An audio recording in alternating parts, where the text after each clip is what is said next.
Have you ever imagined what it would be like to discover that the person who humiliated you the most in life was watching you become a millionaire on television? This is my story. A story about how the envy of an arrogant boss ended up being the push I needed to completely change my life. But be careful. Not everything that glitters is gold, and money has a strange power to reveal who people really are. Before starting the story, like and subscribe to the channel and comment below what you would do if you won the lottery. My name is James. I'm 35 years old, and for 12 long years I worked as a sales supervisor at Thompson and Associates, an industrial equipment company in Denver, Colorado. It was one of those jobs you accept thinking it's temporary, but that end up becoming your entire life. I woke up every morning at 5:30, drank reheated coffee, drove for 40 minutes in traffic, and spent the entire day trying to meet impossible targets. My boss, Stephen Miller, was the type of man you find in every American corporate office: expensive suit, fake Rolex watch, and an ego the size of the state of Texas. He had inherited the general manager position from his father, had never sold a screw in his life, but loved reminding me who was in charge there. Stephen had a sick obsession with humiliating me in front of other employees. If I hit the target, he said it was luck. If I didn't hit it, it was incompetence. "James," he used to say with that fake smile, "you need to understand that mediocrity doesn't get anyone anywhere." This coming from a man who arrived at work at 10 in the morning and left at 4 in the afternoon to play golf. I had a wonderful wife, Rachel, who worked as a veterinarian at Rocky Mountain Animal Hospital. 2 beautiful daughters, Sophie, 8 years old, and Lily, 5. We lived in a modest house in Arvada with a mortgage that consumed 60% of my income. Rachel always told me to look for another job. But in an unstable economy with 2 small children, you hold on to what you have. The turning point happened on a Tuesday in March. I had closed the biggest contract in the company's history, $250,000 with Coors Brewery to modernize their entire refrigeration system. I worked on this deal for 6 months, made presentations, negotiated, built relationships. When they finally signed, I was radiant. I arrived at the office the next morning expecting at least some recognition. Instead, I found Stephen in the meeting room announcing to the entire team that the company had closed the Coors contract. He didn't mention my name once. Worse still, he was using my presentation, word for word, as if it were his. "As you can see," he said, pointing to the charts I had created. "It was a brilliant sales strategy that we developed here in management." I felt the blood rush to my head. "Stephen, can I speak with you in private?" He looked at me with disdain. "James, I'm in an important presentation." "We can talk later." "No, we need to talk now." I knew I was crossing a line, but I didn't care. He sighed theatrically. "Folks, take a 15-minute break." When we were alone, his eyes narrowed. "What the hell do you think you're doing? That contract was mine. I spent 6 months working on it and you're appropriating my work." Stephen laughed. "Your work? You work for me, James. Everything you do is property of this company. And if you have a problem with that, maybe it's time to rethink your position here. Are you threatening me? I'm giving you a reality check. You are easily replaceable." At that moment, something in me broke. "You know what, Stephen? You're right. I am easily replaceable. But so are you. The difference is that I actually work." His face turned red. "You're fired, James. Get your things and leave." Now, 24 hours later, I was unemployed for the first time in 12 years. Rachel cried when I told her. Not from sadness, but from relief. "Finally," she said. "You were dying in that place." The following weeks were the hardest of my adult life. I sent resumes to dozens of companies, did interviews, but nothing happened. The market was competitive, and explaining why I had been fired wasn't easy. Our emergency reserve was diminishing rapidly. I cut all superfluous expenses, canceled cable TV, stopped eating out, even stopped buying beer on weekends. It was during this period of desperation that I developed a strange habit. Every Friday, on the way back from a frustrated interview or an email rejection, I would stop at the King Soopers on Alameda Avenue and buy a Mega Millions ticket. It cost only $2, and for a few minutes I could dream of a different life. Rachel thought it was silly. "James, you're throwing money away."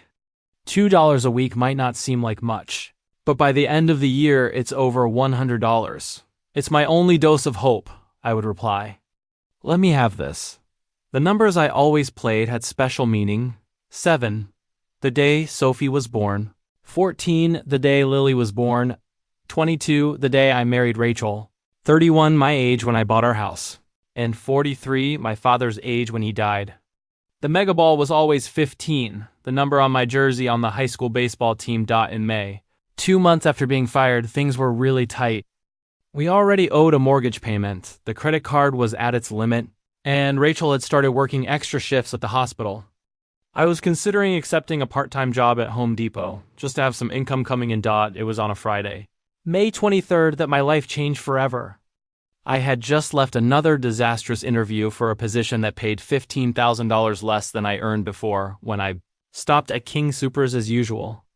The line was huge because the Mega Millions prize had accumulated to $185 million. The same numbers as always? Asked Janet, the cashier who already knew me. The same numbers as always, I replied, handing over my 2 crumpled dollars. The drawing would be the following Tuesday, May 27th. As always, I kept the ticket in my wallet and forgot about it. I spent the weekend sending more resumes and trying to keep my spirits up in front of the girls. On Tuesday night, we were having dinner when Rachel turned on the TV to watch the news. The presenter was announcing the Mega Millions numbers. The numbers drawn today were 7, 14, 22, 31, 43, and Mega Ball 15. I almost choked on the spaghetti. Wait, repeat those numbers. 7, 14, 22, 31, 43. Mega Ball 15, Rachel repeated, looking at me with a strange expression. Why? With trembling hands, I took my wallet and pulled out the ticket. I checked once, twice, 3 times. All the numbers were there. Rachel, my voice came out as a whisper. I think we won the lottery. She laughed. James, you say that every week. No, Rachel. This time it's serious.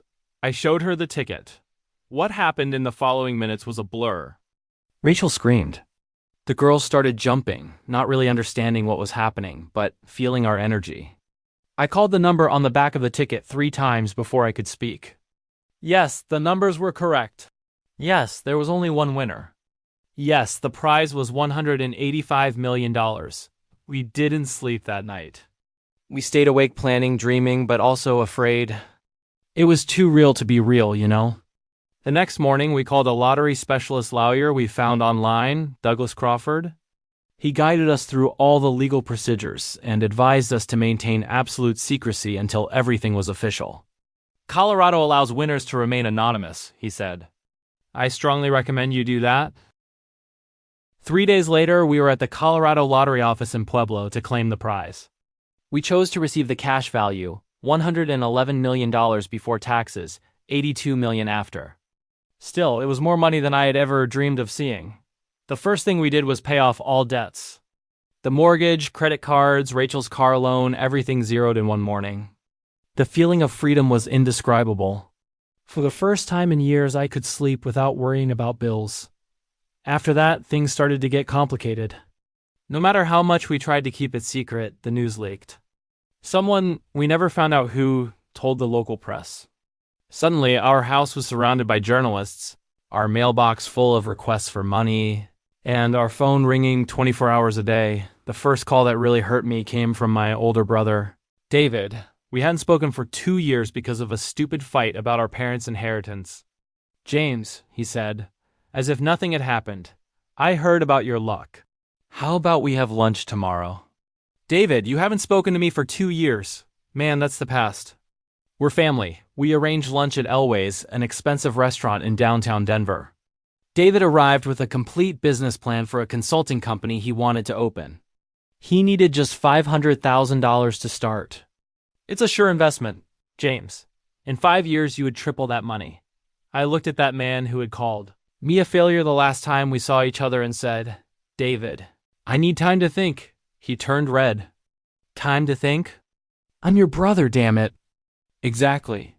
Why do I need to buy back my brother? He left stomping his feet and we never spoke again, but the worst was yet to come. One afternoon, Sophie came home from school crying. Daddy, teacher Miss Johnson said that now that we're rich, we don't need public school anymore. She said we don't belong here anymore. I felt a rage I had never felt before. I went to the school and asked to speak with the principal. Miss Johnson was there too, with that fake, concerned face.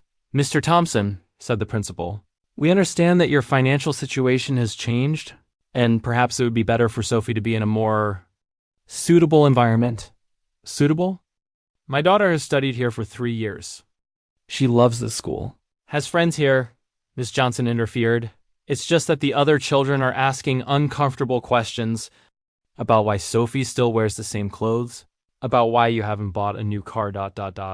So the problem isn't my daughter, it's the prejudices you're allowing.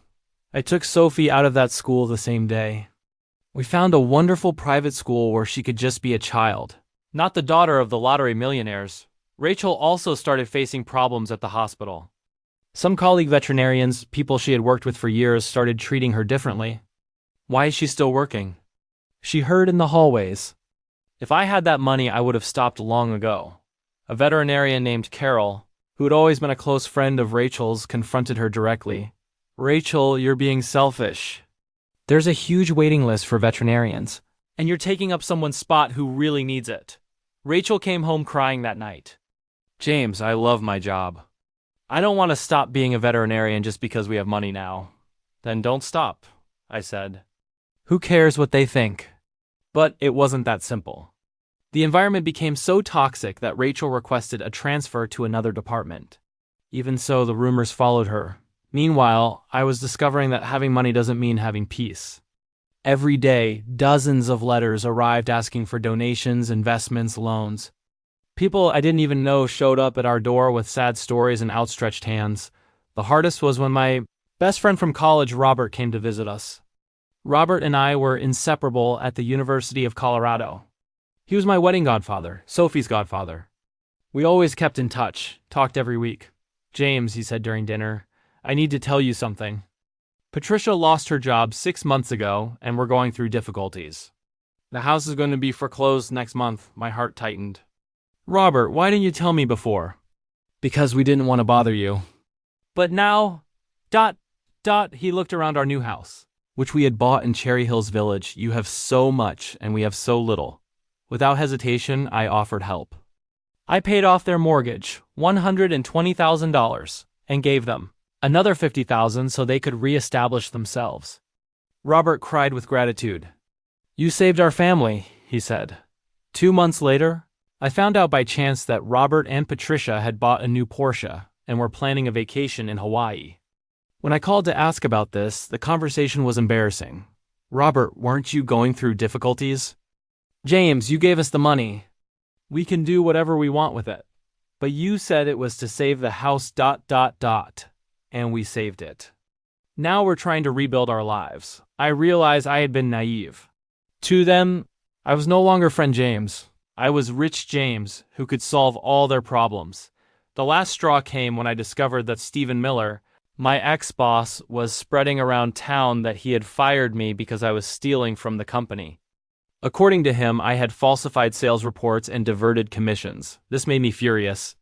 Not just because of the lies, but because I realized he was destroying my professional reputation. If I wanted to go back to work someday, not out of necessity, but for personal fulfillment, these lies would follow me. I hired a private investigator and a defamation specialist lawyer. In 3 weeks, we discovered that Stephen was not only spreading lies about me, but was also embezzling money from his own company. He had created fictitious suppliers and approved false purchases, pocketing the difference. Thompson and Associates fired Stephen the following week. An internal investigation revealed that he had stolen more than $200,000 over 5 years. He was arrested, prosecuted, and sentenced to 4 years in prison. When I heard the news, I felt a strange mixture of satisfaction and sadness. Satisfaction because the truth had prevailed. Sadness because this whole situation had revealed the worst in people around me. After the episode with Stephen, Rachel and I decided we needed a radical change. We sold our house in Cherry Hills Village and bought a 20-acre property in Estes Park, near Rocky Mountain National Park. We wanted to raise the girls away from the city chaos, away from people who only saw us as bank account figures. The new house was modest by millionaire standards, but perfect for us. It had 4 bedrooms, a large kitchen where we could cook together, and an incredible view of the mountains. Sophie and Lily loved having space to run, explore, be real children. But even isolated, problems followed us.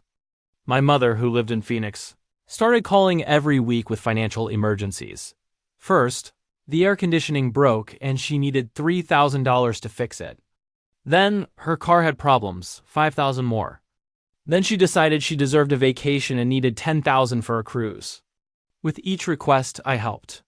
She was my mother, after all. But after 6 months, I realized I had given her almost $50,000. When I finally said no to a request, she wanted to completely redo the kitchen. She exploded. "James, you've changed," she screamed on the phone. "Money has turned you into a selfish person. I'm your mother. Can I even ask for help from my own son? Mom, I've already helped you several times, a few crumbs. You have 80 million and you can't give 100,000 for your mother to renovate the kitchen?" I hung up the phone and cried. Not from sadness, but from exhaustion. I was exhausted from being seen only as a walking bank account. Rachel, who had always been my rock, was also suffering. She had stopped working, not from my pressure, but because the hospital environment had become unbearable. Now she felt lost, without purpose. "James," she told me one night, "sometimes I feel like we've lost our identity. Before, we were James and Rachel who worked hard, who fought together. Now we're just the lottery millionaires." It was true. Our conversations always revolved around money, how to protect it, how to invest it, who was trying to take it from us. We had lost the simplicity of the life we had before. That's when we made a decision that would change everything again. We decided to use our painful experience for something positive. We created the Thompson Family Foundation, a nonprofit organization focused on education and mental health. But we didn't want to just write checks. We wanted to get personally involved. Rachel went back to school and specialized in family therapy. I took courses in nonprofit organization administration. Together, we created programs that really made a difference. Our first initiative was a support center for families who had gone through drastic financial changes, both for better and worse. We discovered that we were just one of thousands of families who had won the lottery and faced similar problems. There were even cases of people who had lost everything and needed to rebuild their lives. The center offered financial counseling, family therapy, and support groups. Rachel coordinated the therapy sessions while I took care of the administrative and financial part.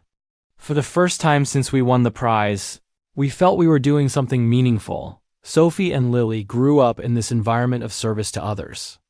They helped at charity events, participated in fundraising campaigns, and learned early that money is a tool, not an end in itself. In 2017, 5 years after we won the lottery, the Thompson Family Foundation had already impacted more than 10,000 families. We had built 3 community centers, funded scholarships for more than 200 children, and supported 12 mental health programs throughout Colorado. But the moment that marked me most happened on an October afternoon. I was visiting one of our centers when a man approached me. He looked familiar, but I couldn't remember from where. "James Thompson?" he asked. Yes, that's me. My name is Kevin Walsh. I worked at Thompson and Associates when you were still there. I remembered him then. Kevin was a junior salesman, a quiet person who worked hard but never received recognition. "Kevin, how are you?" "Actually, I wanted to thank you," he said. "After you were fired and all the truth about Steven came out, the company promoted me to your old position. And you know what was most important? You showed me that it's possible to maintain integrity even when others pressure you." "How so?"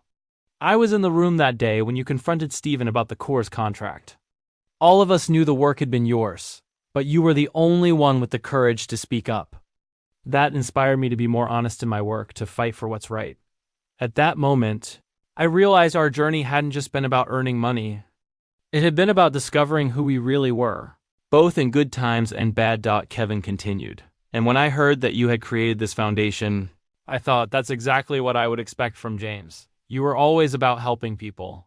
Even when Steven tried to bring you down, we talked for another hour." Kevin told me that Thompson and Associates had prospered after Steven's departure. They had implemented fairer policies, promoted based on merit, and created a more collaborative work environment. When I said goodbye to him, I felt a peace I hadn't experienced in years. I realized that money hadn't fundamentally changed me. It had just revealed who I had always been, and who the people around me really were. Today, 12 years after winning the lottery, our life has found a balance. Sophie is 20 years old and studies medicine at the University of Colorado. She wants to be a pediatrician. Lily, at 17, is in her senior year of high school and dreams of being a teacher. Neither of them behaves like a rich kid. They work part-time, pay for their own clothes and entertainment, and understand the value of money. More importantly, they learned that true wealth lies in genuine relationships and the positive impact we can have on others' lives. Rachel went back to work as a veterinarian, but now in our own foundation, coordinating mental health programs. She says she's never been so professionally fulfilled. I divide my time between foundation administration and some consulting work for companies that want to improve their organizational culture. Financially, we were conservative and smart. We invested most of the money in a diversified portfolio that yields enough for us to maintain our modest lifestyle and finance the foundation. We never bought yachts, private jets, or extravagant mansions. Our house in Estes Park continues to be our refuge. Some of the relationships we lost along the way were never restored. David, my brother, eventually apologized, but our relationship never became the same again. My mother and I talk sporadically, always tensions under the surface. Robert, my former best friend, moved to another state and we completely lost touch. But we also gained new and authentic relationships. We met other families who had gone through similar experiences. We made friendships with people who met us after we won the lottery, but who connected with us for who we are, not what we have. The most ironic thing is that Stephen Miller, my ex-boss, looked for me after getting out of prison. He had lost everything: the house, marriage, reputation. He was working as a salesman at a used car lot and struggling to rebuild his life. "James," he said when we met at a cafe in Denver, "I know I don't deserve your forgiveness, but I need to apologize. Envy consumed me, and I did terrible things. I looked at that man who had caused me so much suffering and felt ... compassion. Stephen, we all make mistakes. What matters is what we do afterward." I offered to help him find a better job through our contacts at the foundation. He refused, saying he needed to rebuild his life with his own hands. I respected that decision. Today, I know that winning the lottery was a blessing, but not for the obvious reasons. The money gave us financial security and the opportunity to do good. But the real blessing was the clarity it brought about what really matters in life. I learned that wealth doesn't change who you are, it just amplifies. If you're generous, you become more generous. If you're selfish, you become more selfish. If you have character, it strengthens. If you don't, it becomes evident. Money also doesn't solve relationship problems, it exposes them. The people who abandoned us or tried to use us weren't really our friends to begin with. Those who stayed by our side and loved us regardless of our financial situation are our true treasures. If I could go back in time and choose not to play that ticket on that Friday, I would make the same choice. Not for the money, but for the journey. For the opportunity to grow, to learn about myself, to make a difference in the lives of thousands of people. The lottery taught me that true luck isn't in the numbers that come up on the little screen, it's in waking up every day with purpose. In having people who love you for who you are, and in knowing that you're leaving the world a little better than you found it. And as for that $2 ticket that changed my life, I never played the lottery again. I don't need to dream of a different life. I'm living exactly the life I want to live. If you enjoyed this story, subscribe to the channel to see more stories like this. Like the video and comment, what would you do if you won the lottery?